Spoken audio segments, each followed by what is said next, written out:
उमर अब्दुल्ला ने जम्मू कश्मीर में गवर्नर राज के 5 साल मुकम्मल होने पर मरकजी हुकूमत को निशाना बनाया। उमर अब्दुल्ला ने कहा कि जम्मू कश्मीर जहां से शुरू होता है वहां जमहूरियत खत्म होती है। एक ट्वीट में उमर ने लिखा, जमहूरियत हमारी रगों में है, ये हमारे कल्चर में है। हिंदुस्तान जमहूरियत की मां है, हिंदुस्तान जमहूरियत का मंदिर है। इन अल्फाज के साथ आलमी सतह पर तस्करा होता है, जबकि जम्मू कश्मीर ने मरकज के जेर इंतजाम 5 साल मुकम्मल कर लिए हैं। वहीं उमर अब्दुल्ला के ट्वीट का जवाब देते हुए पीएमओ में मरकजी वजीर ममलिकत जितेंद्र सिंह ने कहा कि उमर अब्दुल्ला को यह सवाल इलेक्शन कमीशन से पूछना चाहिए, क्योंकि इलेक्शन कमीशन एक खुद मुख्तार इदारा है। उन्होंने कहा कि जहां तक बीजेपी का ताल्लुक है वो हमेशा इंतखाबात के लिए तैयार है। मुझे लगता है कि ये सवाल तो इलेक्शन कमीशन को पूछना चाहिए आपको, क्योंकि इलेक्शन कमीशन एक स्वतंत्र अदारा है और ये सरकार स्वतंत्र संस्थाओं के कामकाज में दखल नहीं देती। हाँ, अगर आप मुझे भारतीय जनता पार्टी के कार्यकर्ता के रूप में पूछते हैं तो वो मैं ये कह सकता हूं कि भारतीय जनता पार्टी का प्रत्येक कार्यकर्ता हर समय हर प्रकार के चुनाव के लिए तैयार रहता है, चाहे वो पंचायत का हो, चाहे विधानसभा का हो, चाहे लोकसभा का हो। हम 24/7/365 पार्टी है। हम उन दलों में से नहीं है कि जो चुनाव के समय सक्रिय रहते हैं। बाकी चुनाव कब होगा यह निर्णय चुनाव आयोग करता है, क्योंकि उनके पास अपनी तरह के इनपुट्स रहते हैं। पीडीपी के तर्जुमान वीरेंद्र सिंह सोनू ने जम्मू कश्मीर में मरकजी हुकूमत के 5 साल मुकम्मल होने पर एनसी लीडर उमर अब्दुल्ला के इजहार ख्याल की तायीद की। सोनू ने कहा कि यह सच है कि जम्मू कश्मीर के लोग 5 सालों से बुनियादी जमहूरी हकूक से महरूम है। उन्होंने कहा कि पीडीपी हुकूमत से आर्टिकल 370 को बहाल करने और जम्मू कश्मीर को रियासत का दर्जा देने का मुतालबा करती है। पहले जो सरकार जब टूटी थी गवर्नर रूल लगा था, तो 5 साल में भारतीय जनता पार्टी ने या केंद्रीय सरकार ने जम्मू कश्मीर में डायरेक्ट रूल किया है, लेकिन डेमोक्रेसी जो है उसको ख़त्म किया है। अब मुझे आप बताइए कि आज जम्मू कश्मीर की रियासत जो थी, जिसको स्टेट से यूटी तब्दील किया, आज इसको चला कौन रहा है? लोगों की सुनवाई कोई नहीं है। बाबू तंत्र यहाँ हावी है, ब्यूरोक्रेसी यहाँ सरकार चला रही है। ब्यूरोक्रेसी को पता नहीं चलता है, सुबह फैसला लेते हैं, शाम को वापस करना पड़ता है। तो डेमोक्रेसी वाकया में जम्मू कश्मीर में नहीं है इस वक्त। क्यों? क्योंकि हमारी असेंबली नहीं है। और अब ये कहते हैं जी आप पंचायत को या म्यूनसिपलिटी को डेमोक्रेसी नहीं मानते। भाई है वो 3 टायर है। भाई आप मुझे बताइए, ये असेंबली को डेमोक्रेसी नहीं मानते हैं, एमएलए को डेमोक्रेटिक सिस्टम में नहीं है मानते हैं भारतीय जनता पार्टी। अगर नहीं है तो बाकी स्टेटों में क्यों चुनाव कराते हैं? तो ये मैं कहता हूँ कि जम्मू कश्मीर के साथ मैं समझता हूँ कि धोखा जो है वो पिछले 5 सालों से भारतीय जनता पार्टी की केंद्र की सरकार के द्वारा किया गया है।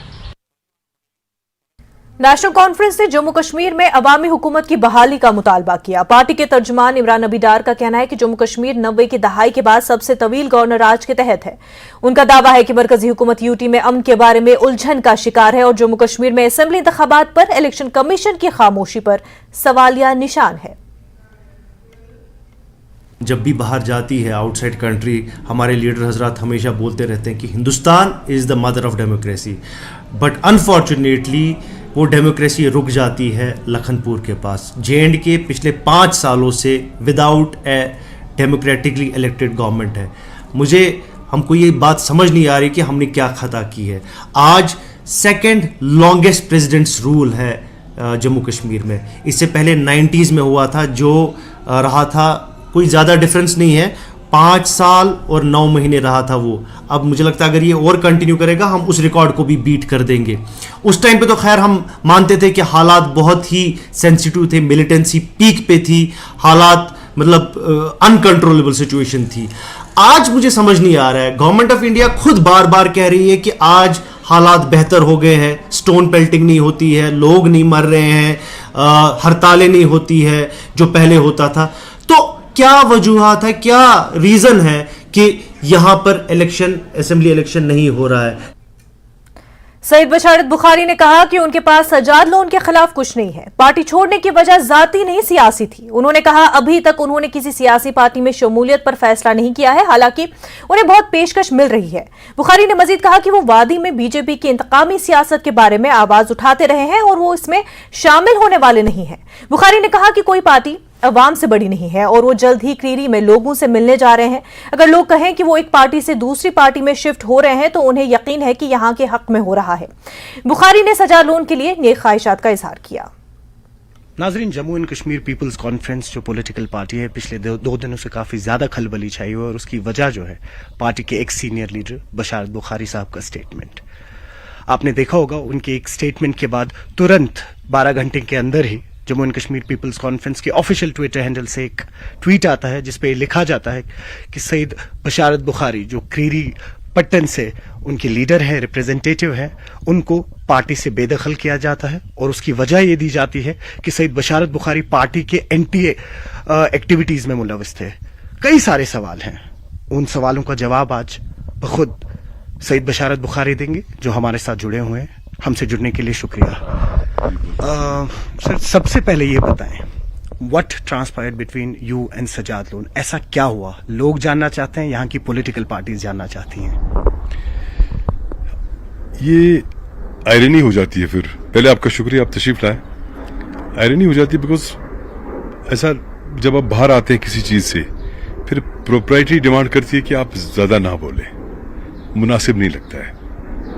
ठीक है ना, जहाँ इंसान बैठता है, दिन गुजारे हैं, 2 साल 2 साल 2 साल गुजारे हैं, बैठे हैं, बातें की हैं, तो देन डजंट लुक नाइस कि आप सारा। हाँ, इतना है कि जाती तौर तो कुछ नहीं होता है, जाती तौर सबसे ताल्लुक है। इवन अगर बाकी पार्टीज भी हैं, उनके लीडर भी जब मिलते हैं तो बड़े गर्म जोशी से मिलते हैं।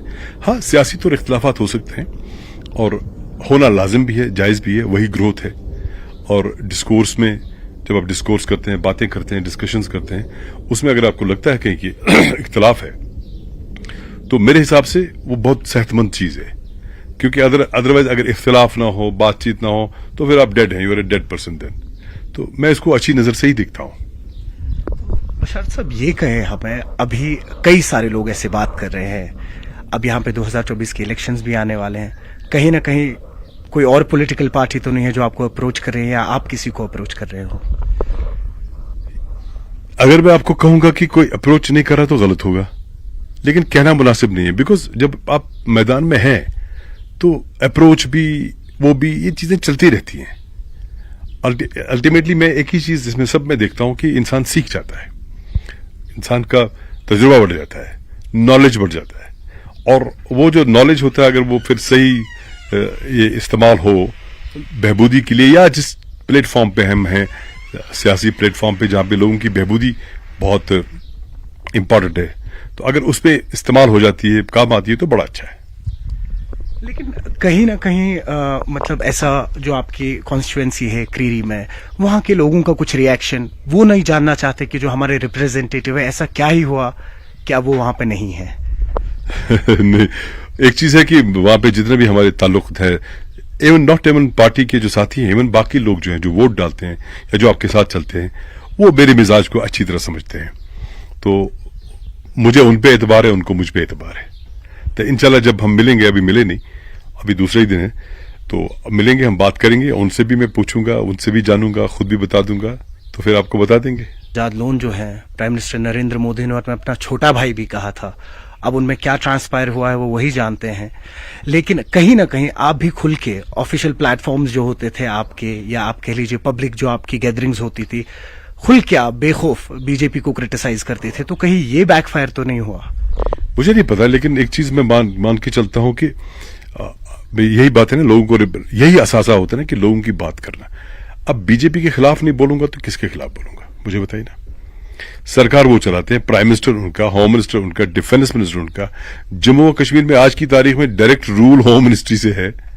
अब आप किसके खिलाफ बोलेंगे? चीन के खिलाफ बोलेंगे क्या, कि शरद पवार जी के खिलाफ बोलेंगे, एनसीपी के खिलाफ बोलेंगे, किसके खिलाफ बोलेंगे?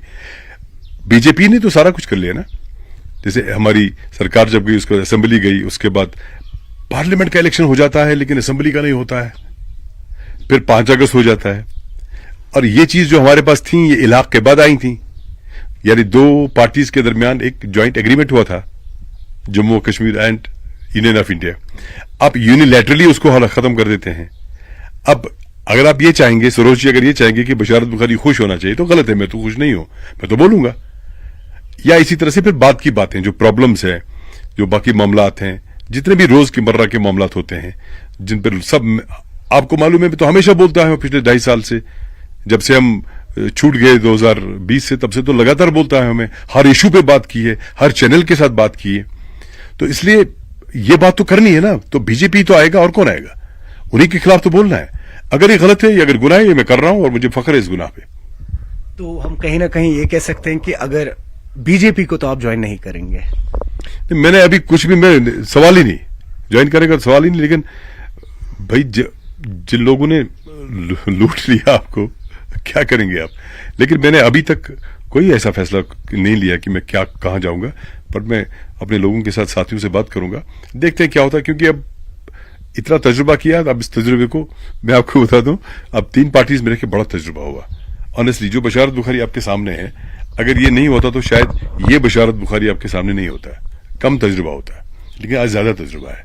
तो इसलिए मैं कोशिश करूंगा कि अपनी लेवल पे इस सारे तजुर्बे को, इसकी ये जो जहन की ग्रटा सांच इसमें डाल के, इसमें से जो सोच का जो भी आटा निकलेगा उसकी अच्छी तरह से वो लोगों की खिदमत की जाए, उसको इस्तेमाल किया जाए, और ताकि अंदर के इंसान को एक भारतीय जनता पार्टी के यूटी नायब सदर सूफी मोहम्मद यूसुफ का दावा है कि पीपल्स कॉन्फ्रेंस समेत कई सियासी जमातों के लीडरान बीजेपी के साथ राब्ते में हैं और बीजेपी का दरवाजा नेशनलिस्ट आइडियोलॉजी रखने वाले लोगों के लिए हमेशा खुला रहेगा। सूफी यूसुफ ने यह भी कहा कि जम्मू के साथ साथ अब बीजेपी कश्मीर में भी तेजी से उभर रही है और असेंबली इंतखाबात के बाद यहां का वज़ीर आला भी बीजेपी से होगा कि 2015 में बहुत सारी पार्टियां टूट चुकी है, तो पीसी की बात भी अगर करे तो मुझे लगता है कि उनको भी, जो वहां पे नेशनलिस्ट फोरम है, उनको भी लग रहा है कि हम पीसी में सेफ नहीं है।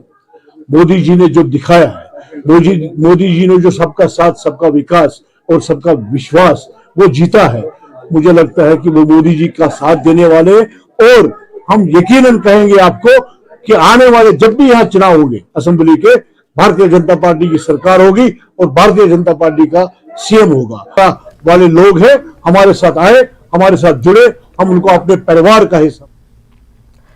नेशनल कॉन्फ्रेंस के सदर डॉक्टर फारूक अब्दुल्ला का कहना है कि आइंदा इलेक्शन जम्मू कश्मीर के लोगों के वजूद के लिए होगा। उन्होंने पार्टी कारकुनों से कहा कि वो अपने वजूद के लिए लड़े। फारूक अब्दुल्ला उमर अब्दुल्ला के साथ गासू बटपुरा में थे।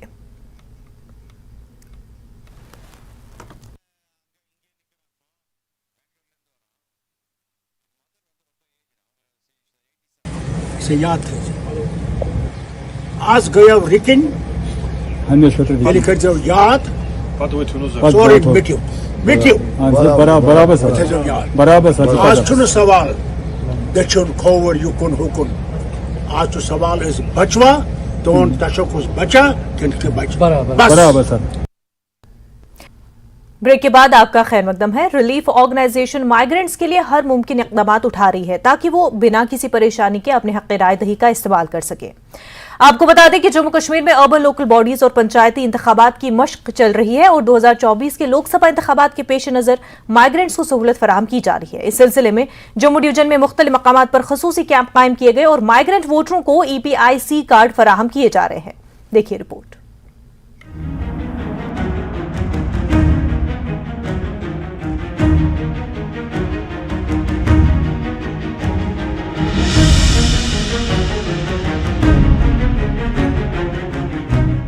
कश्मीरी माइग्रेंट वोटरों को अपने हक रायदही का इस्तेमाल करने के लिए रिलीफ ऑर्गेनाइजेशन जम्मू ने माइग्रेंट वोटरों के लिए 19 जून से EPIC कार्ड जारी करने के लिए खुसूसी कैंपों का इनेकाद किया।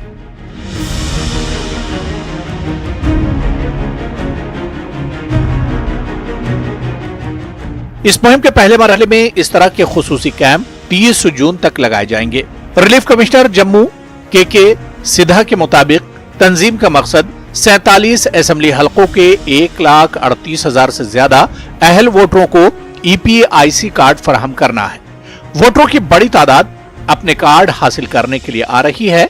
माइग्रेंट वोटरों की अक्सरियत ने सहूलत फराहम करने पर हुकूमत के फैसले का खैर मकदम किया। ताहम कुछ वोटरों ने शिकायत की कि कैंप में इनके EPIC कार्ड दस्तयाब नहीं। बहुत ही अच्छा एक प्रावधान है। हम थैंक्स करते हैं रिलीफ ऑर्गेनाइजेशन का, कमिश्नर साहब का और गवर्नमेंट ऑफ इंडिया का। आप बहुत आसान हो गया है, पहले मुश्किल होता था, मतलब कोई इस टाइम हेल्प नहीं करता था, मतलब इन्होंने खुद आज हेल्प करके इन्होंने मुझे कार्ड निकाल के दिया, खुद ही, मुझे ढूंढना नहीं पड़ा। मैं बेसिकली श्रीनगर से रहने वाला हूँ, हवा गदल अपना ये मलपुरा ए से, तो मैं यहाँ पे कार्ड लेने आया हूँ। तो मैंने अभी तक 5 बारी इलेक्शन ऑफिस में अपना फॉर्म भरा, अभी तक मेरे को कार्ड अभी तक मैंने रिसीव नहीं किया। तो मैंने कुछ टाइम पहले ऑनलाइन चेक किया तो ऑनलाइन मेरा नाम आया हुआ है। रिलीफ कमिश्नर माइग्रेंट्स के सिधा ने कहा कि पहले मरहले में 8,000 से ज्यादा ईपीआईसी कार्ड मौसूल हुए हैं। इनके मुताबिक महकमा आने वाले दिनों में तमाम कार्ड हासिल करने की कोशिश में है। आरसीएम ने कहा कि बाकी कार्ड अगले मराहिल में वोटर्स में तकसीम किए जाएंगे। कार्ड्स अभी हैं जो सितंबर 22 में जो कैंपेन चला था स्पेशल असेंबली डिवीजन का, वो कार्ड्स हमारे पास आए हैं 8,500 प्लस जो कार्ड्स हैं। और उसके बाद जो अप्रैल 23 में कैंपेन चला था उसके कार्ड्स भी आने वाले हैं। इसके बाद हम लोगों ने सीईओ ऑफिस को और भी रिक्वेस्ट किया है कि हमारे पास जो मेरे पास इस वक्त जो डाटा है कि हमारे 1,38,000 प्लस माइग्रेंट वोटर्स हमारे पास रजिस्टर्ड हैं। तो हम चाहते हैं कि सबके कार्ड छपके आ जाएं, क्योंकि पिछले भी अभी स्पेशल असेंबली डिवीजन कैंपेन्स हुए हैं और हमें अभी केसेस इंस्टांसेस ऐसे हैं, आज भी आपने कैंप में देखा होगा मोटी में, कि हेड ऑफ़ द फैमिली का कार्ड जनरेट हुआ है, बाकी फैमिली मेंबर्स का कार्ड नहीं जनरेट हुआ है, या फैमिली में ऐसे किसी मेंबर का जनरेट हुआ बाकी मेंबर्स का नहीं हुआ है, या डुप्लीकेसी हुई है, या वैसा जो चीज़ें हैं। तो उसको हम अभी वो फीडबैक लेते हुए, हर कैंप का वो फीडबैक लेते हुए कॉन्स्टिट्यूंसी वाइज हम दोबारा सीईओ ऑफिस जाएंगे और हम ये पूरी कोशिश करेंगे कि जितने भी माइग्रेंट्स एलिजिबल वोटर्स हैं जिन्होंने आज तक अपने आप को रजिस्टर किया है किसी भी स्पेशल असेंबली डिवीजन कैंपेन में, उनके एपिक कार्ड्स हम हासिल करके उन तक पहुँचा दें।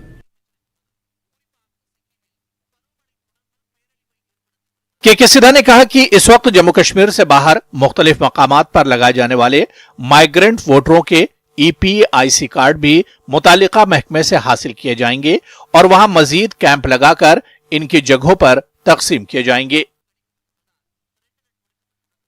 बहुत सारे माइग्रेंट्स हैं वो जो बाहर रहते हैं, बाहर की स्टेट्स में रहते हैं, बाहर की सिटीज़ में रहते हैं, तो उनके कार्ड्स भी जो बाहर हैं, अगर उनके कार्ड्स भी हम लोग जो लेके आ रहे हैं और उनके भी जो रिप्रेजेंटेटिव्स हैं उनको यहाँ तो बाई पोस्ट हम भेजेंगे या वहाँ बाहर भी हम लोग जो स्पेशल कैंप्स लगाएंगे और उनको ये फैसिलिटेशन कराएंगे। काबिल जिक्र बात यह कि माजी में माइग्रेंट वोटरों को मुख्तलिफ अमलों से गुजरना पड़ता था, जिसके नतीजे में माइग्रेंट वोटरों का पोल फीसद बहुत कम था। अब इस कदम से तवक्को की जा रही है कि आने वाले इंतखाबात में माइग्रेंट्स का पोल फीसद बढ़ेगा। न्यूज़ 18 के लिए मनोज कौल की रिपोर्ट। वजीर ममलिकत बराए दाखिला नित्यानंद राय से मुलाकात के बाद लद्दाख के वफ्द ने न्यूज़ 18 से बात करते हुए कहा कि मुलाकात बड़ी हद तक मुस्बत रही। तवील अरसे बाद हमने अपने चारों अहम मुद्दों को हुकूमत के सामने रखा, जिसमें लद्दाख के लिए रियासत का दर्जा, छठे शेड्यूल में शमूलियत, मुलाजमतों के लिए सर्विस कमीशन और करगिल और लेह दोनों मसाइल के लिए पार्लियामेंट में नुमाइंदगी शामिल है। वफ्द ने मजीद कहा कि हुकूमत की तरफ से हाई पावर कमेटी के साथ बातचीत जारी रखने के लिए कहा गया है, क्योंकि हमने पहले ही हाई पावर कमेटी का बायकॉट किया था। हम चाहते हैं कि लद्दाख के लोग अपने फैसले खुद लें और खुद उन पर अमल दरामद करें। हाई पावर कमेटी से बात होगी, सब कुछ ठीक होता है तो ये हुकूमत पर मुनहसर रहेगा। हम लोगों ने इसमें शमूलियत करने के लिए इसलिए कहा था कि जो इश्यूज लद्दाख के बारे में है हमने उठाए हैं वो अनकंडीशनल, इस बार जो आगे का बातचीत का दौर होना है उसमें क्या टर्म्स ऑफ कंडीशन रखेंगे उसके बारे में था।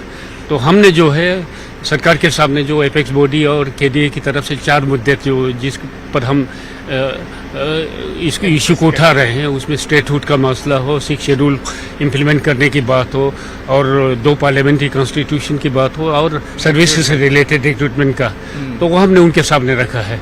ये जो डिमांड है हमारी स्टेटहुड और 6 शेड्यूल के लिए, आप अच्छी तरह से जानते हैं 5 अगस्त 2019 के बाद लद्दाख को 2 चीज़ों से वंचित रखा गया है।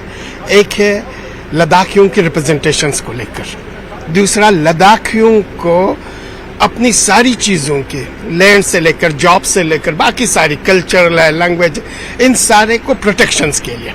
हम लद्दाख से आए ही इन्हीं चीज़ों के लिए कि जो रेजिडमेंट पाया जा रहा है लद्दाख के अंदर स्टेटहुड की डिमांड को लेकर के, 6 शेड्यूल की डिमांड को लेकर के, हमारे पीएचडी स्कॉलर्स आज जॉबलेस हैं, वो सड़कों पे घूम रहे हैं, उनके पास कोई रोज़गार नहीं है। और एक तरीके की हम देखते हैं कि कोई मैकेनिज्म नहीं है, कोई पॉलिसी नहीं है। इन तमाम चीज़ों को हम लेकर के आए थे और हम उम्मीद करते हैं कि यहाँ MHA की तरफ से जो कंपोजिशन है उसको इस पर रिव्यू किया जाएगा। आज सिक्योरिटी एजेंसियों ने अमरनाथ यात्रियों की हिफाजत को यकीनी बनाने के लिए यात्री निवास भवन के तमाम कमरों को सैनिटाइज कर दिया। सिक्योरिटी एजेंसियों के एहलकारों ने मेटल डिटेक्टर और सूंघने वाले कुत्तों की मदद से जम्मू के इस यात्री निवास भवन के अंदरूनी और बैरूनी इलाके की छानबीन की और मुश्तबा चीजों की तलाशी ली गई। इंतजामिया अमरनाथ यात्रा को खुश असलूबी से चलाने के लिए पुख्ता बंदोबस्त में जुटा हुआ है।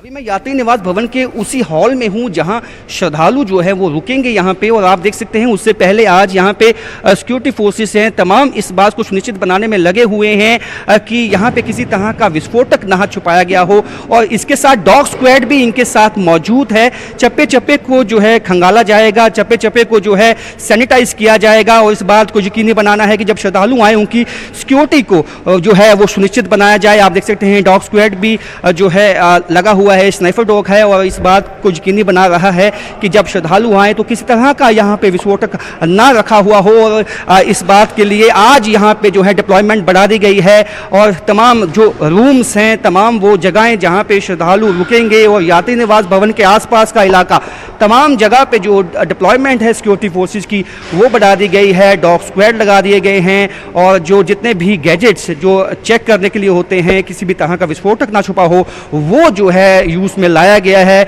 और आज जो है आज यात्री निवास भवन में इस डिप्लॉयमेंट को बढ़ाने का साफ मकसद यही है कि प्रशासन चाहता है कि जो श्रद्धालु हैं उनकी सिक्योरिटी को सुनिश्चित बनाया जा सके। कैमरामैन चांद के साथ Rajan Vaid, news 18 Jammu. Relief commissioner migrants के सिधा ने कहा कि माइग्रेंट कैंपों में रहने वाले माइग्रेंट्स से बिजली के बिल वसूल करने का मामला इमदादी तंजीम के दायरेकार में नहीं है। आज जम्मू में न्यूज़ 18 से बात करते हुए सिधा ने कहा कि यह मसला पावर डेवलपमेंट डिपार्टमेंट से मुतल्लिक है। माइग्रेंट कॉलोनियों में रहने वाले कश्मीरी माइग्रेंट्स इस हुक्म के खिलाफ एहतजाज कर रहे हैं, जिसमें यह कहा गया कि उन्हें बिजली के वाजिबात अदा करने होंगे। GAD ने ऑर्डर किया था कि जितने भी जैसे हमारे सिविल वर्क्स के काम है, सैनिटेशन के काम है, वो R&B डिपार्टमेंट देखेगा। PDD जो है PTT डिपार्टमेंट को दे गया है बिजली के जितने भी इश्यूज़ हैं। हमारा जो PHE का है, जो पानी का है, वो PHE को इश्यूज़ दे दिया गया है। और जो रिलीफ का जो अभी डोमेन है वो राशन रिलीफ, एकोमोडेशन और बाकी चीज़ों तक की महदूद है। तो ये कंसर्न रेस्पेक्टिव डिपार्टमेंट्स का जो है इनिशिएटिव है। तो आज उनके जो रिप्रेजेंटेटिव्स और लाइन डिपार्टमेंट्स वो सिविल एडमिनिस्ट्रेशन के साथ भी मीटिंग कर रहे हैं। तो I think they will take a call on it और जो गवर्नमेंट की जो होगा इसमें हिदायत होगी तो उस पर कायम होगा।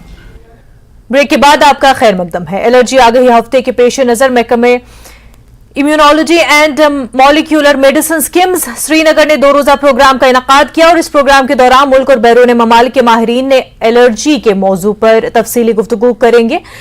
हाल बरसों में एलर्जी सेहत आमा की एक अहम तशवीश के तौर पर उभरी है, इसलिए इस सूरत हाल में रोकथाम, तशखीस और इलाज के हवाले से आम लोगों और तिब्बी हल्कों के दरमियान एक मुकम्मल आगाही मुहिम को नागजीर करार दिया गया। एलर्जीज बहुत कॉमन हैं। अगर आप देखेंगे तो 30 to 40% of the common people have one और अदर काइंड ऑफ एलर्जीज। ये ज़्यादा चिल्ड्रन में देखी जाती है मगर एडल्ट्स में भी आता है और बहुत से ऑर्गन्स इन्वॉल्व होते हैं, वो स्किन हो, गैस्ट्रोइंटेस्टाइनल ट्रैक्ट हो, नोज हो, लंग्स हो, एजमा हो, सो ड्रग एलर्जीज हो, बहुत चीज़ें एलर्जी हो जाती हैं। और एलर्जीज को मैनेज करने के लिए फिजिशियन की ज़रूरत होती है, आपको एलर्जिस्ट स्पेशलिस्ट की ज़रूरत होती है और कुछ स्पेसिफिक इन्वेस्टिगेशंस चाहिए होती हैं जो इंस्टीट्यूट में, एक गवर्नमेंट सेक्टर में institute one of the only centres है जहाँ पे वो हो जाती है और एक full fledged management strategy institute में अडॉप्ट की जाती है। और उस एंगल से ये जो कंटिन्यूस मेडिकल एजुकेशन प्रोग्राम आज हो रहा है वो उसी की निस्बत एक कदम है जिसमें नॉट ओनली यहाँ के एलर्जिक स्पेशलिस्ट और पल्मोनरी फिजिशियंस बल्कि पूरी कंट्री से और आउटसाइड ऑफ द कंट्री भी जो स्पेशलिस्ट हैं वो एक्चुअली आपको हमारे लेक्चर्स में पार्टिसिपेट कर रहे हैं। इस साल 18 से 24 जून को ये सेलिब्रेट हो रही है। ये कैंपेन है वर्ल्ड एलर्जी ऑर्गेनाइजेशन का ताकि वर्ल्ड एलर्जी अवेयरनेस हो जाए।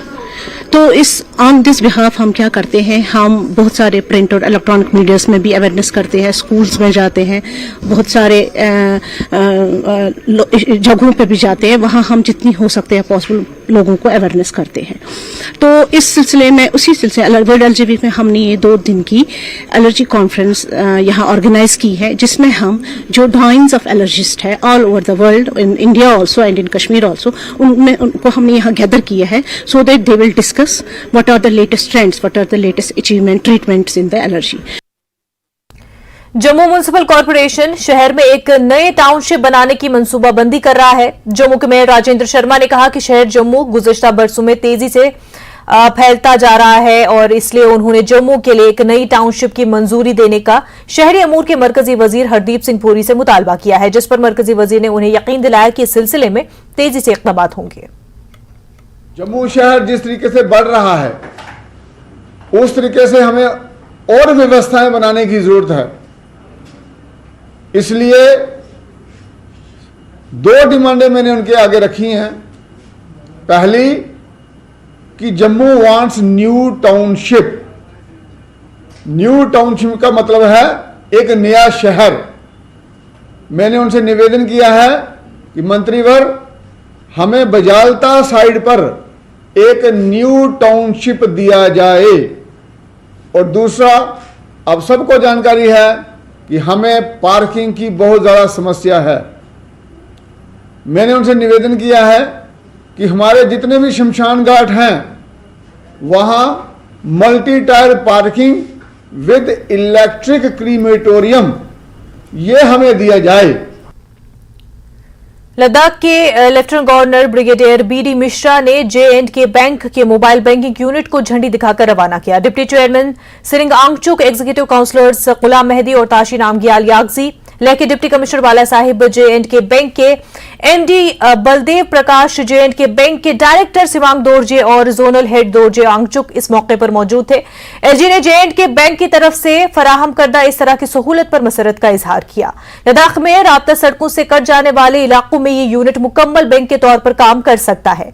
करगिल और लेह जिलों के लिए ऐसा एक यूनिट दिया गया।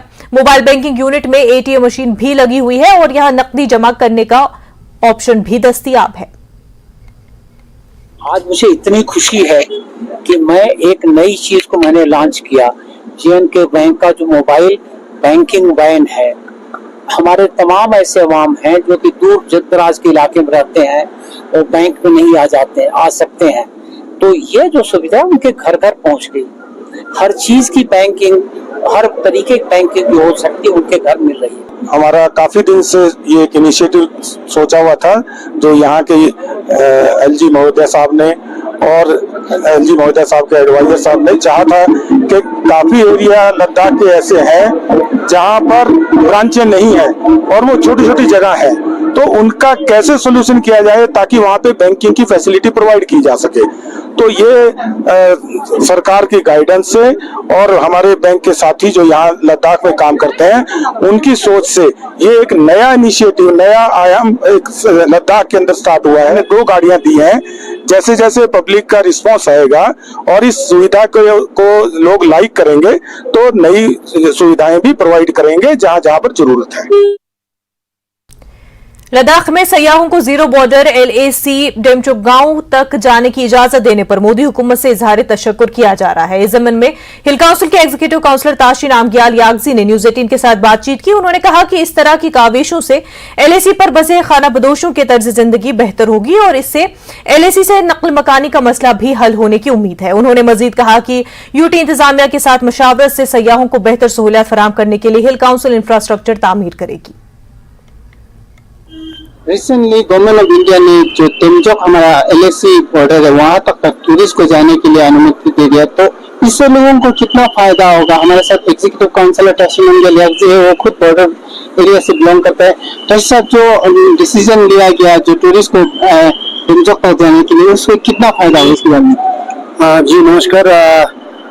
डेमचोक तक टूरिस्ट इस बार छोड़ा है, तो ये गवर्नमेंट ऑफ इंडिया का एक हिस्टोरिक मतलब हम मानते हैं कि जो भी निवासी चंगथांग में रहने वाले के लोग हैं और खासकर बॉर्डर में जो ईस्टर्न बॉर्डर में रहता है डेमचोक के लोग, वहाँ पे लगभग 15 से 20 हाउस होल्ड है।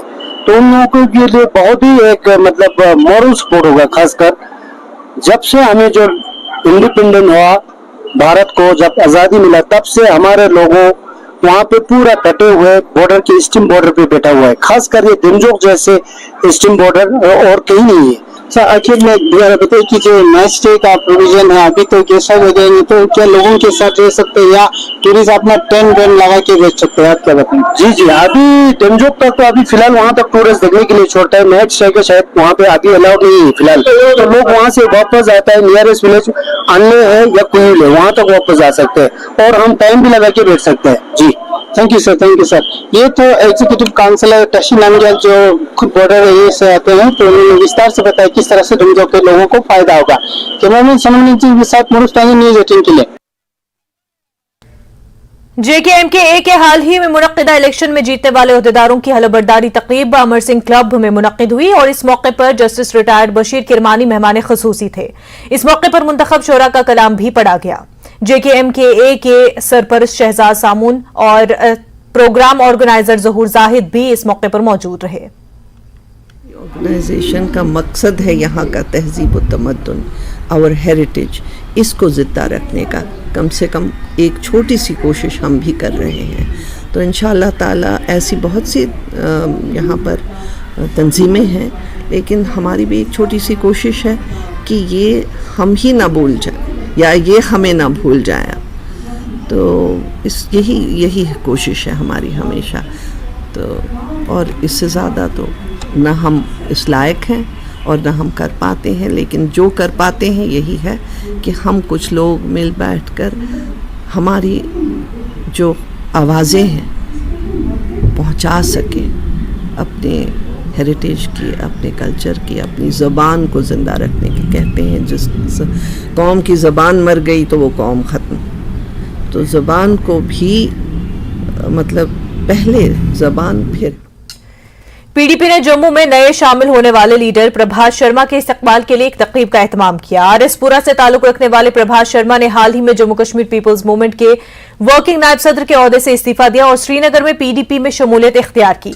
प्रभात शर्मा के इस्तकबाल के लिए बड़ी तादाद में पार्टी लीडरान और कारकुनान मौजूद थे। इस मौके पर प्रभात शर्मा ने कहा कि वो पार्टी की पॉलिसियों और प्रोग्रामों से मुतासिर होकर पीडीपी में शामिल हुए हैं। उन्होंने कहा कि पीडीपी वाहिद पार्टी है जिसका अवाम नवाज एजेंडा है और वो कभी किसी के साथ इम्तियाजी सलूक नहीं करती। पीडीपी आने का जो मैंने डिसीजन लिया, फैसला लिया, वो इसलिए कि जो लीडरशिप है, पार्टी चलती है लीडरशिप के ऊपर, उसके फैसलों के ऊपर, उसके हौसले पर। मैंने मैडम महबूबा मुफ्ती को देखा, वो जम्मू कश्मीर के साथ दिल से प्यार करती है। जो उसके अंदर है वो बाहर बोलती है। ये ऐसा नहीं करती कि अंदर कुछ और है बाहर कुछ और बोलती है। दूसरा, वो अपने लोगों के साथ इतना लगाव करती है और हर मुद्दे को उठाती है। आपने बोला कि इशू कौन कौन से हैं। सबसे बड़ा इशू है हमारे जम्मू कश्मीर में 370।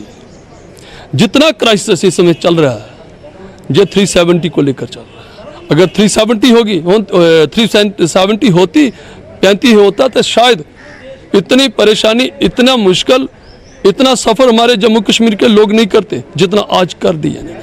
ये हमारे बॉर्डर बेल्ट से आते हैं। वहाँ से हमारे त्रिलोक सिंह बाजवा जी, भूषण लाल जी और बाकी काफ़ी लीडर्स थे जो वो पीडीपी छोड़ के चले गए।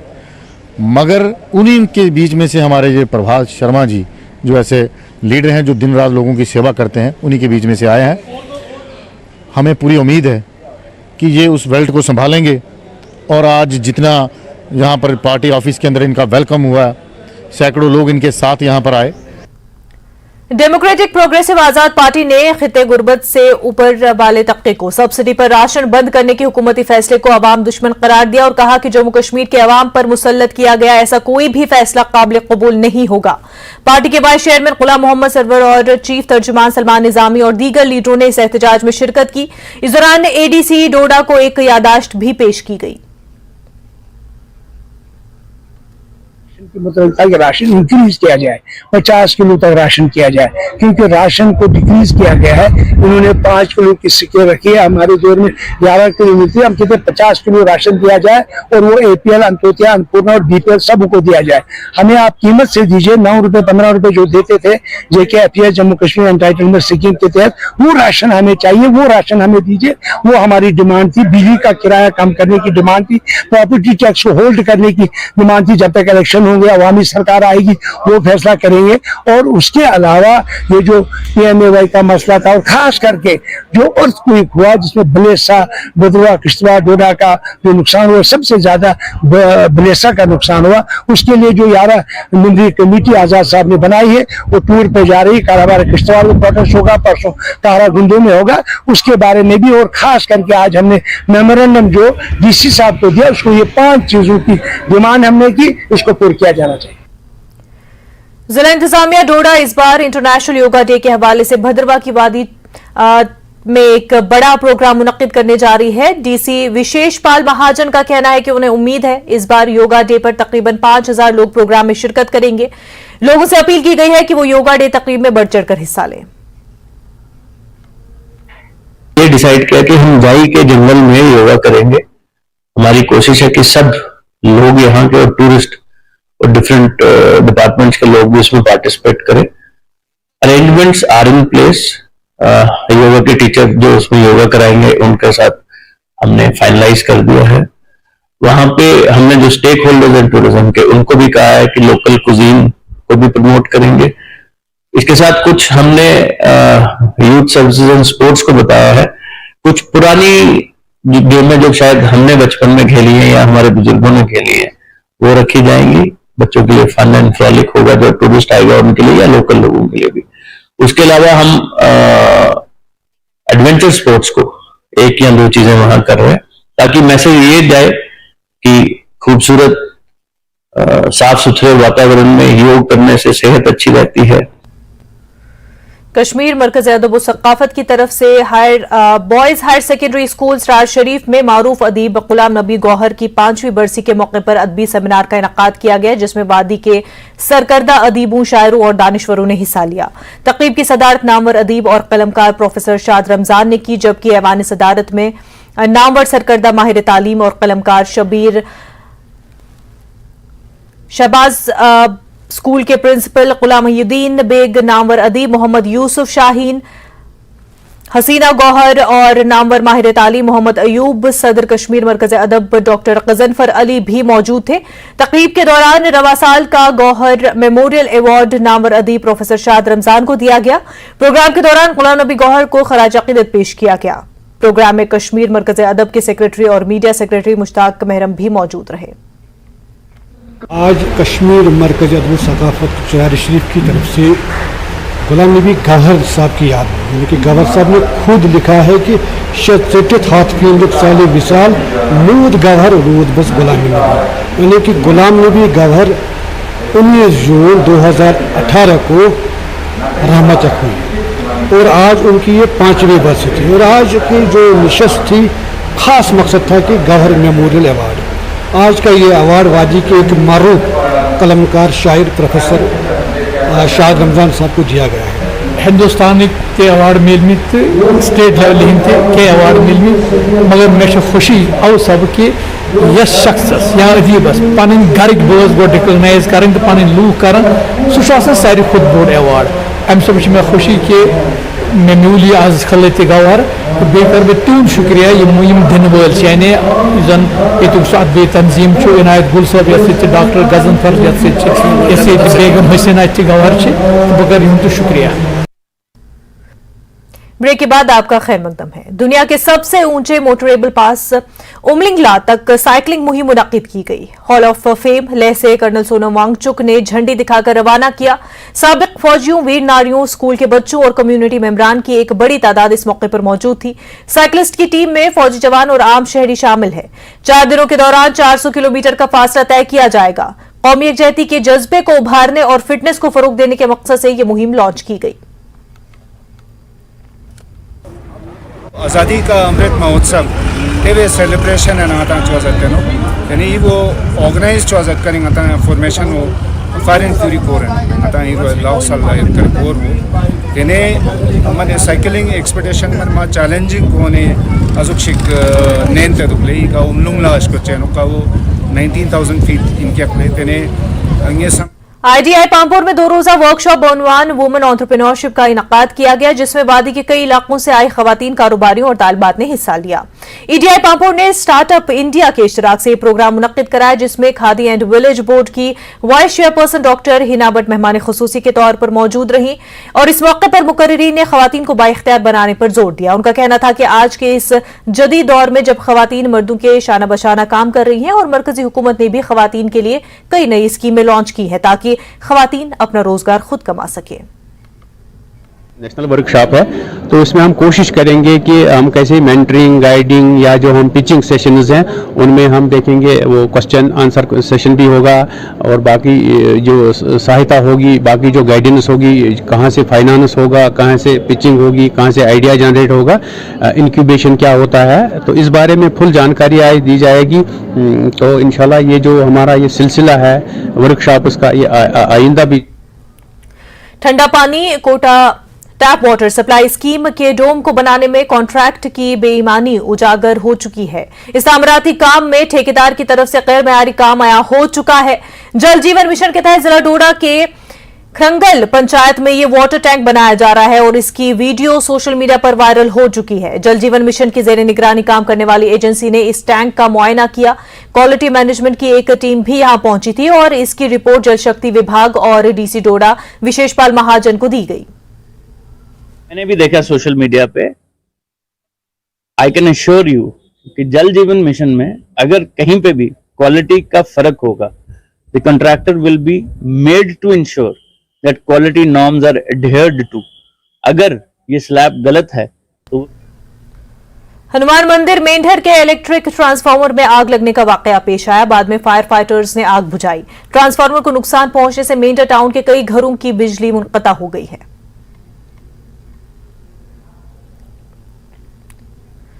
कानेरा चाडोरा बडगाम में आज प्राइमरी हेल्थ सेंटर का इफ्तिताह हुआ। 2011 में इस प्राइमरी हेल्थ सेंटर की बुनियाद रखी गई थी। आज पूरे 12 बरस के बाद अवाम को यह सहूलत दस्तयाब हुई है।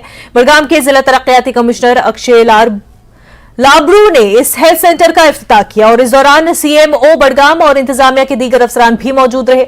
हेल्थ सेंटर के इफ्तिताह पर लोगों ने खुशी का इजहार किया। उनका कहना था कि उन्हें इलाज के लिए काफी दूर जाना पड़ता है, लेकिन अब जब इलाके में हेल्थ सेंटर शुरू हुआ है तो उनको बहुत खुशी हुई है।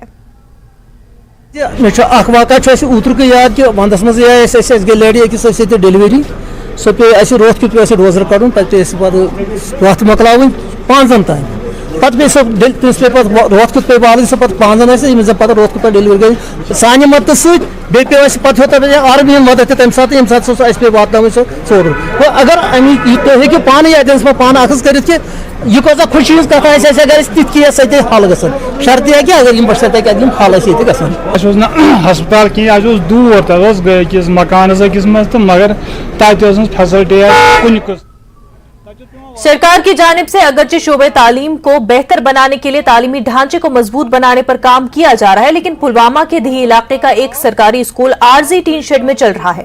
मुतल्लिका महकमे की अदम तवज्जही की वजह से तलबा को सख्त मुश्किलात का सामना है। आप देखिए रिपोर्ट। हमें दीजिए इजाजत। आदाब।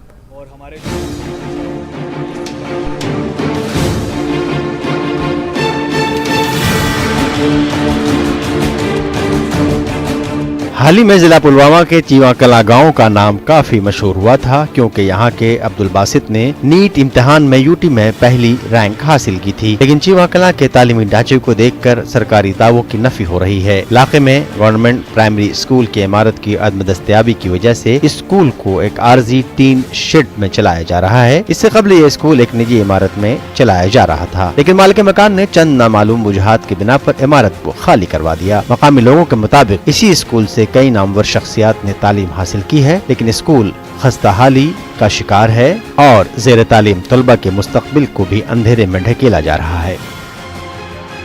बोड़ बार प्रॉब्लम स्कूल वो तमन मास्टर गाम पत गाम घर पत घर फेरान पे बच्चन यह पर्नावान तिम घर मज पे पेवान तिम घर वाले किराय दिन तिम किराय दिवान मास्टर मगर अच्छी बिल्डिंग ये क्या अगर ये बिल्डिंग आया ना बच्चे वातान कुन अंदर अके गो रात अख बच्चे यह बनो डॉक्टर खुदा सवाल मगर यहदे वसालत यहदे बरकत ये यमो पर्नमित इसलिए सन गुजारिश ये गोस ये स्कूल इंतजाम गन ये बिल्डिंग बन गाँव मज कोर यमी बचन ये नीट क्वालिफाई तो मगर अस बदकिस्मती ये गाँवस स्कूल बिल्डिंग कहें अस सरकार गुजारिश करान नमन बचन हंद खुद अगर क्या कर यह बिल्डिंग गया तमीर ये करो गवर्नमेंट रोजा शुक्रगुजार। मकामी लोगों का मानना है कि स्कूल की इमारत न होने से ज़ेर तालीम तलबा का मुस्तकबिल खतरे में है। जिला इंतजामिया ने महकमा तालीम को स्कूल की इमारत तामीर करने के लिए 6 कनाल सरकारी अराजी भी फराहम की है। ताहम महकमा तालीम के चीफ एजुकेशन ऑफिसर पुलवामा का कहना है कि स्कूल के नई इमारत के लिए प्रपोजल बनाया गया है और मंजूरी आने के बाद ही इमारत की तामीर शुरू की जाएगी। स्कूल के लिए क्योंकि वो स्कूल शिफ्ट हुआ दूसरी जगह से, वो हमने प्लान में रखा और प्लान अप्रूव भी हुआ है। उसका जो ही बजट आएगा उसकी हम कोशिश करेंगे कि उसका जल्दी से टेंडरिंग हो और स्कूल की बिल्डिंग जल्दी से जल्दी बने। लैंड उसकी ऑलरेडी जो है वो आइडेंटिफाई हुई है और उसकी लेवलिंग भी हो गई है। ये हमारे नॉलेज में है और स्कूल को हम जल्दी चाहते हैं कि उसका स्ट्रक्चर भी खड़ा हो और वहाँ पर स्कूल नॉर्मल तरीके से चले। शेड में स्कूल चल रहा है, अगरचे वो कंफर्टेबल उतना नहीं हो सकता बच्चों के लिए, लेकिन सरेदस्त यही कुछ हो सकता है, इसलिए शेड बना दिया गया है और बहुत जल्द हम काम उसका शुरू करवाएंगे ताकि उसकी बिल्डिंग बन जाए और वहाँ के बच्चे ज़्यादा देर तक सफ़र न करें। चीवाकला के सरकारी स्कूल की हालत जार को देखकर तालीमी ढांचे को बेहतर बनाने की जरूरत है। उम्मीद है कि सरकार इस मामले में जल्द अज जल्द इक़दाम उठाने की कोशिश करेगी ताकि इलाके के बच्चों के रोशन मुस्तकबिल की उम्मीद की जा सके। तालीमी निज़ाम को बेहतर बनाने के लिए अगरचे सरकार बुलंद भांग दावे कर रही है और किसी रकम खर्च की जा रही है, लेकिन चिवे कलान का ये गवर्नमेंट प्राइमरी स्कूल सरकार की सभी दावों की नफ़ी कर रहा है। यहाँ पर स्कूल जो है पहले रेंटेड अकोमोडेशन में था, तो वहाँ से जो स्कूल को निकाला गया, उसके बाद ये अब टीन की शेड में यहाँ पर कायम किया गया है। बिलाल खान, न्यूज़ 18, चिवा कलान, पुलवामा।